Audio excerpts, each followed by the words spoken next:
Assalamualaikum warahmatullahi wabarakatuh.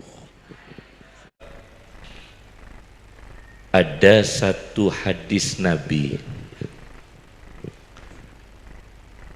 barang siapa yang menanam tanaman, petani,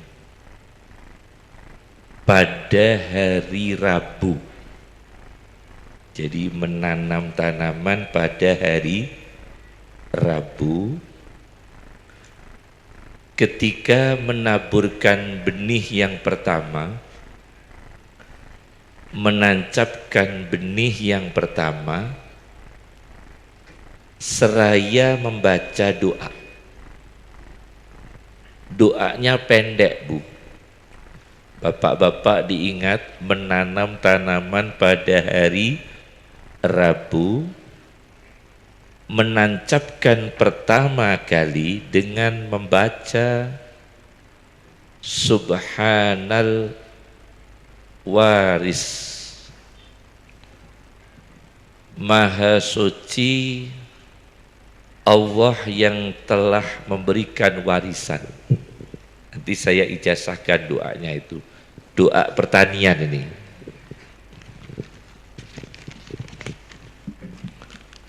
Jadi Subhanal Ba'isil Waris, Maha Suci Allah yang menumbuhkan tanaman, membangkitkan manusia dari alam kubur, juga menumbuhkan tanaman dari dalam tanah. Al-Waris, Maha Suci Allah yang memberikan warisan. Warisan rezeki tanah, warisan rezeki pertanian, warisan rezeki ekosistem, warisan rezeki mikro maupun makro dan sebagainya, yang kemudian dengan rezeki itu bapak-bapak dan ibu-ibu bisa memondokkan anaknya di pondok pesantren. Dengan rezeki itu anak-anak kita bisa ngaji.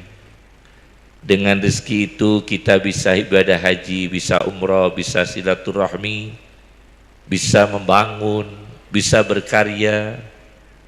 Maka ingat-ingat menanam tanaman pada hari Rabu, menancapkan pertama dengan doa Subhanal Ba'isil Waris 2 kali.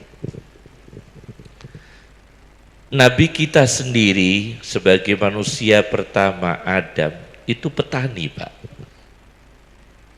Nabi kita itu petani, Nabi kita Adam itu petani. Dan punya alat bertani, bahkan membajak dengan sapi. Jadi ngeluku itu pertama kali penemunya adalah Nabi Adam.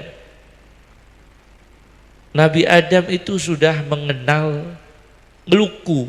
Tahu ngeluku ya? Membajak tanah dengan seekor lembu berwarna merah. Itu dilakukan oleh Nabi Adam alaihissalam. Nabinya yang paling sepuh, yang melahirkan seluruh manusia. Ini penting sekali. Nabi Adam sebagai petani, Nabi Adam punya alat ngeluku, punya alat membajak tanah. Jadi Nabi kita itu Nabi yang kreatif. Tentunya Nabi kita Muhammad Rasulullah SAW ialah Nabi yang paling sempurna, tapi ayah dari seluruh manusia adalah Nabi yang kreatif. Bukan Nabi yang pasif, tapi Nabi yang aktif bekerja sebagai petani. Maka alhamdulillah Indonesia ini dianugerahi Allah dengan banyaknya lahan pertanian. Indonesia ini dianugerahi Allah dengan banyaknya hasil bumi, dan termasuk adalah wilayah kita, daerah kita. Desa mana ini? Desa Pacet ya, Desa Pacet. Alhamdulillah Kita bersyukur kepada Allah diberikan lahan pertanian mewarisi dari apa yang diwariskan oleh Nabi Adam alaihissalam. Jadi tema kami sekarang ini adalah bagaimana hidup hidup spiritual, kemudian religius tetapi kreatif. Pagi ini tema kami hidup Nabi Adam itu di dalam Al-Quran itu disebut 25 kali. Berapa kali Nabi Adam dalam Al-Quran? 25 kali. Persis dengan jumlahnya Isa. Isa itu dalam Al-Quran 25 kali. Adam dalam Al-Quran 25 kali. Secara bahasa, secara linguistik bahasa, Adam itu dari kata adim, artinya permukaan bumi. Nawawi dalam bukunya, dalam kamusnya Takhdibul Asma' wal Lughah, Adam itu dari kata adim, artinya permukaan bumi. Jadi Nabi Adam itu suatu makhluk yang luar biasa.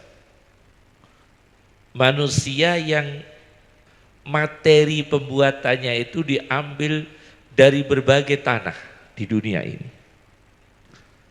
Diambilkan dari tanah yang berwarna merah, diambilkan dari tanah yang berwarna kuning, diambilkan dari tanah yang berwarna putih dan sebagainya, dicampur, diadoni, diproses oleh Allah Subhanahu wa Ta'ala, kemudian terciptalah manusia pertama bernama Adam.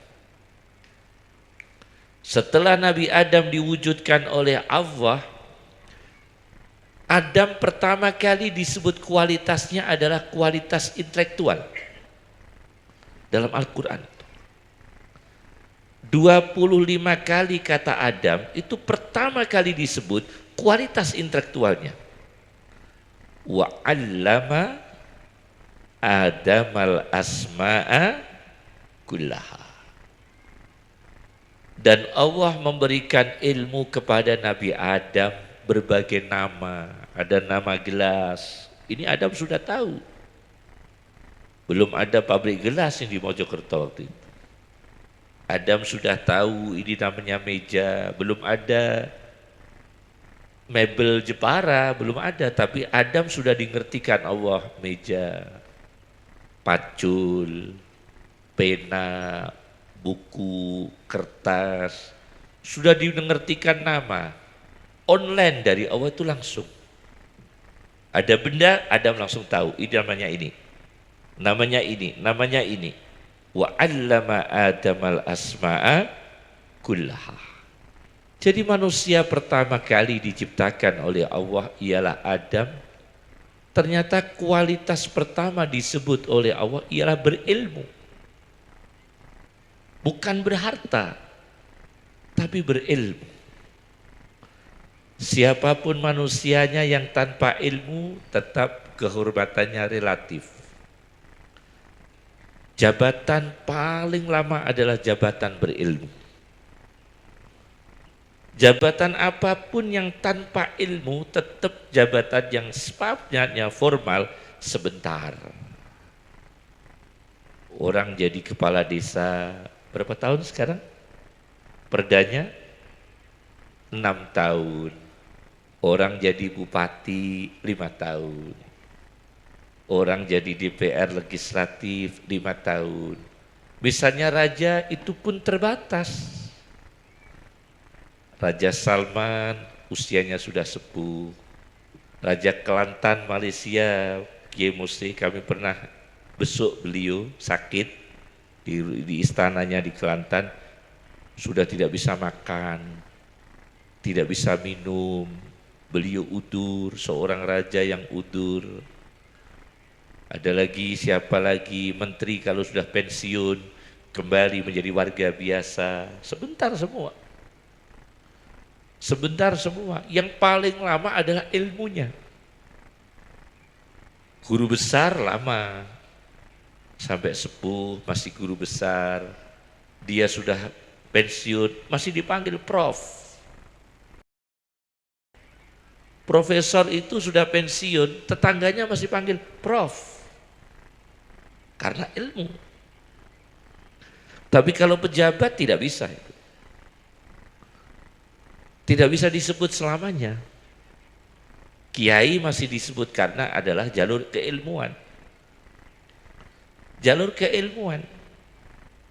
Maka ada orang bilang ilmu itu, padahal semua ilmu adalah punya kelebihan semua, punya spesifik semua, punya kehebatan semua, tetapi orang menyebut itu gelar ilmu itu paling lama. Kehormatan paling awet adalah kehormatan orang berilmu. Semoga anak-anak kita yang mondok di sini diberi ilmu yang barokah. Inilah yang bisa saya sampaikan.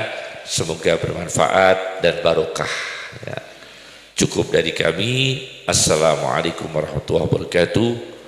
Dan sebelumnya kami mohon maaf, Kiai Musli, kami tidak bisa mengikuti sampai selesainya acara.